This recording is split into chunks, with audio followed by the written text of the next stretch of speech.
Previously on Balls. Andries, hello. Hey, Andries, how's it? Darren and the Balls team, how you doing? I'm well, yourself. Thank you, Darren. I'm all right, thank you. I'm sure you're more than well. Gee, so many people all over the place are eating humble pie. And I think rightly so, Darren. It was an amazing weekend for us this past weekend. Yeah, and I'm one of those. I must apologize. I really thought it was going to be a tough year for you guys, and pulled out a win. First game of the season against the Force, and also down at half-time as well. So, hell of a good second half for you guys. I mean, obviously defense was a key thing there. I mean, was that the main? Are you sort of expecting a year where defense is going to have to be the key to you guys winning games?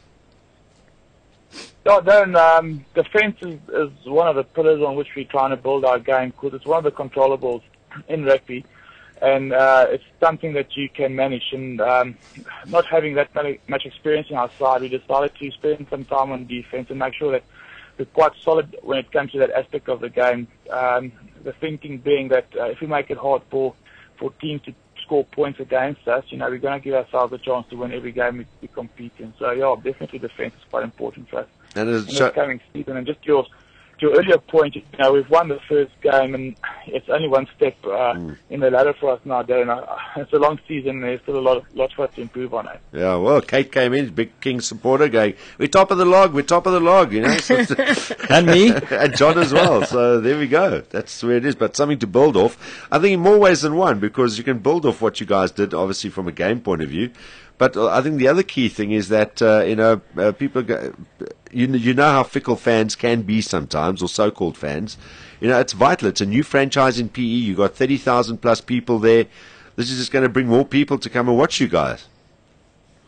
Yeah, definitely, Darren. It's important for a side like the Kings, firstly, to believe in ourselves. If we didn't give ourselves a chance to win any other game, no one else would, And it's important, to get this season off with a winning start was important in the sense that a lot of people in PE were doubting whether we will be able to compete, let alone win matches. And having won this game and giving people the belief that we belong in the competition is quite significant. It will help to get people to the stands, coming there with an attitude that we might win the game that we're playing in. Yeah. Johnny? I suppose in some respects having a bye next weekend, you've got the Sharks after that, maybe a good opportunity to reconsolidate, regroup, a couple of people to recover from injuries, the likes of Luke. Yeah, definitely. I think this bye this weekend is a blessing in disguise. Firstly, for the guys to get their bodies ready for the game against the Sharks, because like I said earlier, not a lot of us are used to the intensity of the Super Rugby, and then also to just get over the hype of this past weekend. I think it can happen where people dwell in the past and forget to focus on what's ahead, and this weekend off will probably give time to reflect on that, and come the Sharks game 2 weeks from now, we'll be ready. Oh, your old boys, your Ospun, and they look fairly sharp in their match against the Cheetahs over the weekend. But yeah, you guys have done it. Now you know what the recipe is. I just wanted to ask you, sort of leading into this, and maybe you can understand even some of your own fans being a little bit cautious going into that first game after the pre-season results that you guys had. What was the mood in PE like before this game? Was sort of people like, we want to go and see our new franchise in action, but were they generally sort of very subdued as far as your chances in that game goes? Darren, I think the feeling, or what I experienced in PE, was that people were very keen for Super Rugby to come into the Eastern Cape, but they were also very cautious as to whether they would like to support the Kings or not, purely because of the fact that they didn't want to support a team that would get 40, 50 points every weekend. And I suppose our results in the pre-season didn't really help change their beliefs in that. But, the pre-season is a process, and it's not really results-driven, it's process-driven, and we were happy with what we achieved in the pre-season, and I'm hoping that the competition, the results will be more in our favor, and also that the people will understand that.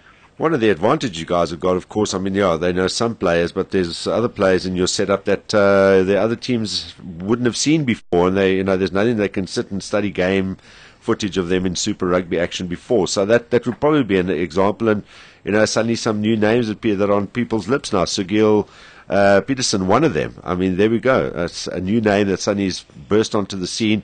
A lot of people are talking about his talent. So those are the surprise factors that you guys can also have up your sleeve. Yes, definitely. That was the reason why the Kings and the Eastern Cape fought so hard to get a franchise, because there are a lot of hidden gems in this area, and Sergio Peterson is one, and there are plenty more like him. It's also giving guys opportunities that are really good enough to play in Super Rugby, but just because there's so much talent in South Africa, there's no opportunity for them to play.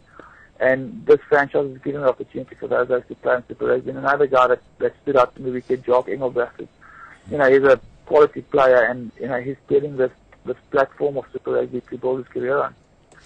Fantastic stuff. Well done. You guys, well one done, game, Andries. one win. You've got the best record in Super Rugby at the moment out of any team ever. Yeah, Top of the only conference. team that's never lost a game, and we're getting 4 points next week in Asdorf. Yep, That's true. 3 points. We might be on the log next week. So you will be top of the log next weekend. And, when you get to Friday, and then after that, the Sharks. Yeah. Well, listen, it's a lacquer way to start it. At least you got a platform where you can start off from a positive note, and it just makes people want to be involved in whichever way they can. Which is great. So well done to you guys, and all the best for the rest of the campaign.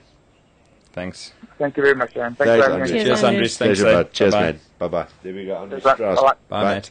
Joining us. This is Balls Visual Radio. Darren, Simon, Kate, and John. Weekdays from 3 p.m. to 6 p.m. Central African Time. Balls.co.za.